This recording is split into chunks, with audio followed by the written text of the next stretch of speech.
تمام تعریفیں اللہ کے لیے ہیں جس نے اپنے دین کو رحمت و رافت، وحدت و یگانگت اور اتحاد و اتفاق کا دین بنایا، جس نے ہر اس انسان کو نجات کی ضمانت دی ہے جو اس کی شریعت کے سامنے سر تسلیم خم کر کے اس پر عمل پیرا ہو، جس نے مسلمانوں کو اتحاد و اتفاق کو لازم پکڑنے، دین کو مضبوطی سے تھامنے اور اتباع و پیروی کا حکم دیا ہے اور اختلاف و انتشار اور جنگ و جدال سے منع کیا ہے۔ میں گواہی دیتا ہوں کہ اللہ کے سوا کوئی معبود برحق نہیں، وہ تنہا ہے، اس کا کوئی شریک نہیں، اور میں گواہی دیتا ہوں کہ محمد اس کے بندے اور رسول ہیں جنہوں نے رسالت کو امت تک کما حقہ پہنچایا، امانت کو بحسن و خوبی ادا کیا، امت کی خیر خواہی کی اور راہ حق میں خوب جہاد کیا، یہاں تک کہ داعی اجل کو لبیک کہہ گئے، اور درود و سلام نازل ہو ان پر، ان کی آل پر، ان کے جانثار ساتھیوں پر، اور تا قیامت حسن و خوبی کے ساتھ ان کی پیروی کرنے والوں پر۔ حمد و صلات کے بعد اللہ کے بندو، میں آپ سب کو تقوی کی وصیت کرتا ہوں کیونکہ یہی دنیا و آخرت میں نجات کا راستہ ہے۔ اے لوگو جو ایمان لائے ہو، اللہ سے ڈرو جیسے اس سے ڈرنے کا حق ہے،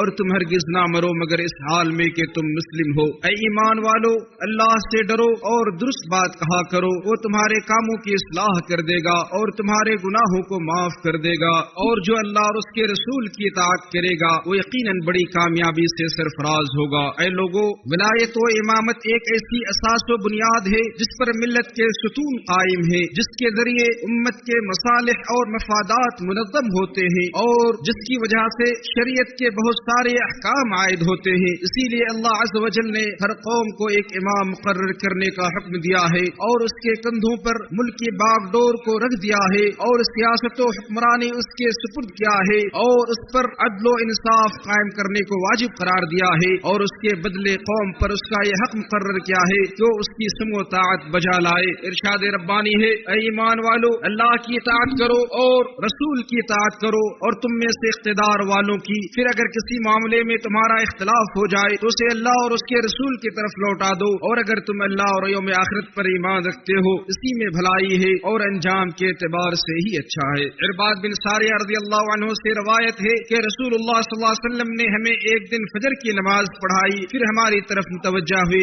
اور وعد فرمایا، بڑا ہی بلیغ اور جامع وعد، ایسا کہ اس سے ہماری آنکھیں بہہ پڑی اور دل دہل گئے، تو ہم کہہ اٹھے، اے اللہ کے رسول، یہ تو گویا الوداعی وعظ تھا، تو آپ ہمیں کیا وصیت فرماتے ہیں؟ تو فرمایا، میں تمہیں وصیت کرتا ہوں کہ اللہ کا تقوی اختیار کیے رہنا اور اپنے حکام کے احکام سننا اور ماننا، بلا شبہ تم میں سے جو میرے بعد زندہ رہا وہ بہت اختلاف دیکھے گا، چنانچہ ان حالات میں میری سنت اور میرے خلفاء کی سنت اپنائے رکھنا، خلفاء جو اصحاب رشد و ہدایت ہیں، بلکہ ڈاڑھوں سے پکڑے رہنا، نئی نئی بدعات و اختراعات سے اپنے آپ کو بچائے رکھنا، بلا شبہ ہر نئی بات بدعت ہے اور ہر بدعت گمراہی ہے۔ اس حدیث کو امام احمد اور ترمذی نے روایت کیا ہے۔ اللہ کے بندو، بنی نوع انسان میں سنت الہی کا یہ تقاضا ہے کہ ان کے حالات اسی وقت بہتر ہو سکتے ہیں اور ان کی زندگی درست سمت پر اسی وقت چل سکتی ہے جب وہ کسی قائد اور رہبر کے زیر سایہ زندگی گزارے جو ان کی دیکھ ریکھ کرے، ان کے امور کے نظم و نسق کو سنبھالے اور ان کے حقوق کی حفاظت کرے، کیونکہ عزت و آبرو کی حفاظت، خون کا تحفظ، حدود کا نفاذ، دین کی حفاظت، لوگوں کے درمیان عدل و انصاف کا قیام اور ان سے ظلم و زیادتی کا ازالہ کسی امام و قائد کے زیر سایہ ہی ممکن ہے،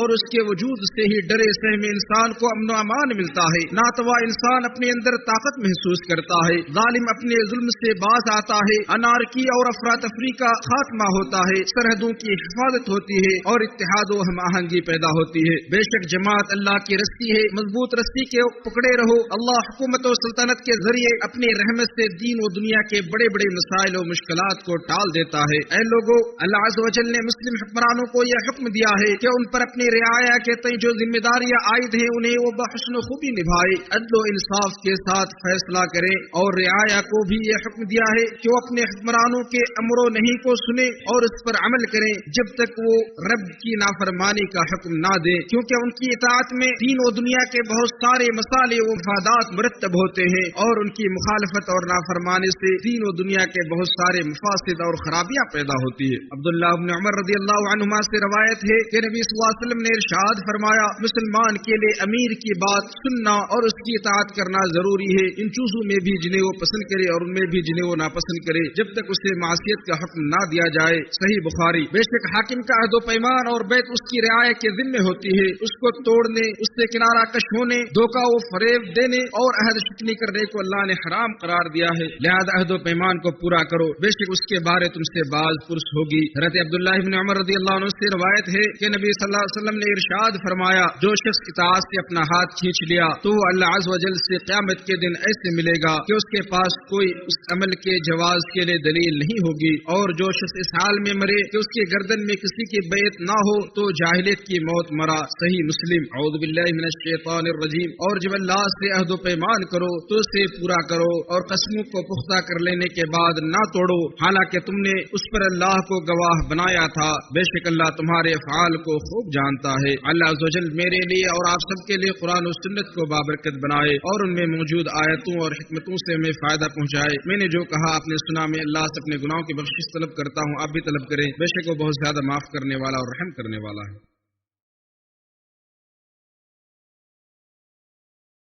تمام تعریفیں تنہا اللہ کے لیے ہیں، اور درود و سلام نازل ہو آخری نبی پر اور ان کے آل و اصحاب پر۔ اللہ کے بندو، بے شک اللہ تعالیٰ نے تمہیں ایک دین پر، ایک رسول پر، ایک کتاب پر اور ایک قبلے پر اکٹھا کیا ہے، تمہیں اتحاد و اتفاق کا حکم دیا ہے اور اختلاف و انتشار سے منع فرمایا ہے۔ ارشاد باری تعالیٰ ہے، اور سب مل کر اللہ کی رسی کو مضبوطی سے پکڑ لو اور جدا جدا نہ ہو جاؤ۔ اور اتحاد و اتفاق حاکم کی سمع و طاعت کے بغیر ممکن نہیں ہے۔ امت کے دینی امور حاکم کی سمع و طاعت کے بغیر کبھی درست نہیں ہو سکتے ہیں۔ امن و امان اور عدل و انصاف حاکم کی سمع و طاعت کے بغیر قائم نہیں ہو سکتا ہے۔ عزت و آبرو کی حفاظت اور سرحدوں کا تحفظ حاکم کی سمع و طاعت کے بغیر ممکن نہیں ہے۔ حاکم کی سمع و طاعت کے بغیر نہ ظالم باز آ سکتا ہے، نہ مظلوم کی مدد ہو سکتی ہے، اور نہ کمزور کو طاقتور سے انصاف مل سکتا ہے۔ کوئی بھی قوم ترقی نہیں کر سکتی مگر صرف اس صورت میں کہ وہ حاکم کی سمع و طاعت کے لیے جھک جائے۔ لہذا اللہ سے ڈرو،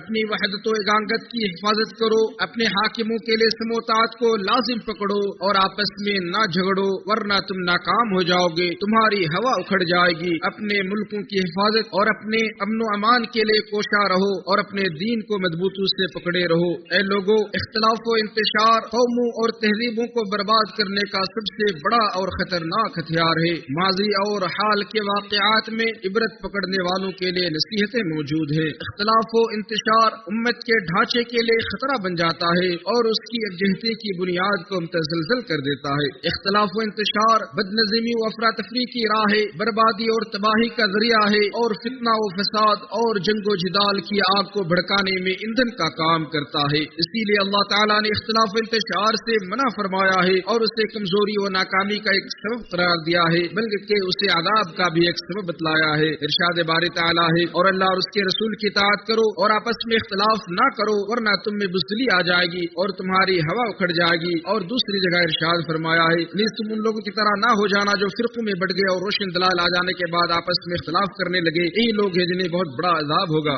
بے شک دشمنوں کی طرف سے برپا کی جانے والی خطرناک جنگوں اور فتنوں میں سے امت کے اندر فتنہ اور اختلاف کی بیج بونا بھی ہے۔ اور سنو، دشمنوں کی مدد کرنا دھوکہ و فریب اور امانت میں خیانت و بددیانتی ہے۔ حضرت ابو ہریرہ رضی اللہ عنہ سے روایت ہے کہ نبی اکرم صلی اللہ علیہ وسلم نے ارشاد فرمایا، جو حاکم کی اطاعت سے نکل جائے اور مسلمانوں کی جماعت چھوڑ دے اور اسی حال میں اس کی موت ہو جائے تو ایسی موت جاہلیت کی موت ہے۔ جو شخص ایسے جھنڈے تلے لڑائی لڑے جس کا مقصد واضح نہ ہو، وہ عصبیت کی بنا پر غصے میں آتا ہو یا عصبیت کی دعوت دیتا ہو یا عصبیت کا تعاون کرتا ہو، پھر اسی حالت میں مارا جائے تو اس کی موت جاہلیت والی موت ہے۔ جو میری امت کے خلاف لڑائی کے لیے نکلے اس طور پر کہ امت کے نیک و برے لوگ سبھی کو مارے، نہ مومن کو چھوڑے نہ معاہد کے عہد کو نبھائے، ایسا شخص مجھ میں سے نہیں اور میں اس میں سے نہیں ہوں۔ اسے امام مسلم نے روایت کیا ہے۔ اے اللہ تو مسلمانوں کے حالات درست فرما دے، انہیں اپنے اپنے ملکوں میں امن و امان عطا کر، ان کی شرازہ بندی کو مضبوط و مستحق فرما، انہیں حق پر ایک زبان کر دے، ان کے دلوں میں الفت و محبت ڈال دے اور ان کے درمیان صلح صفائی فرما۔ اے اللہ انہیں اختلاف اور ظاہری و باطنی فتنوں سے محفوظ رکھ، ان سے لا قانونیت اور افراتفری کی تمام راہیں مسدود فرما دے اور انہیں امن و استقرار کی نعمت عطا عطا فرما۔ اے اللہ تو اسلام اور مسلمانوں کو عزت و غلبہ عطا فرما، اپنے موحد بندوں کی مدد فرما اور اس ملک اور تمام اسلامی ممالک کو امن و امان کا گہوارہ بنا دے۔ اے اللہ تو ہمارے ملکوں میں ہمیں امن عطا کر، ہمارے اماموں اور حاکموں کی اصلاح فرما۔ اے اللہ تو خادم حرمین شریفین کو اپنی خاص توفیق و تائید سے نواز اور انہیں صحت و عافیت کی دولت سے نواز، اے سارے جہانوں کے پالنہار۔ اے اللہ انہیں اور ان کے ولی عہد کو اپنی پسندیدہ امور کی توفیق دے، اے دعاؤں کو قبول کرنے والے۔ اے اللہ تو ہماری دعا قبول فرما، بے شک تو سننے والا اور جاننے والا ہے، ہماری توبہ قبول فرما، بے شک تو توبہ قبول کرنے والا اور مہربان ہے۔ اے اللہ تو محمد پر اور ان کی آل و اصحاب پر رحمت نازل فرما۔